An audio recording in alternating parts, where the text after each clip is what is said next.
Hello YouTube and welcome back to iTech Support.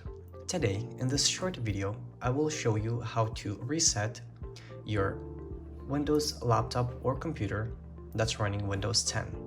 So let's go ahead and get straight to the point here. Here's what we're going to do. Click and hold down Shift, go down here to the right. As you're holding Shift, click Restart and do not let go of the Shift button until we get to this screen here. Here we are. Now from here, what you want to do is you want to click on Troubleshoot. So go ahead and click on that.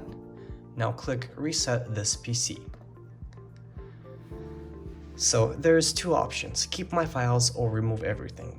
In this case, if you want to sell the laptop, then go ahead and click Remove Everything. So let's go ahead and do that.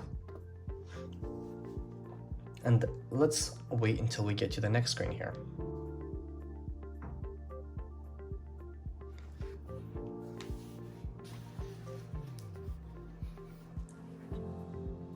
Now once you reach this screen here, you either click just remove my files or fully clean the drive. They pretty much do the same thing. Fully clean the drive takes a good 4 or 5 hours. Just remove my files is quite quickly. So go ahead and pick your choice, click on that. From here, after everything is all done, the laptop will boot back up to the factory settings without any of your information on it.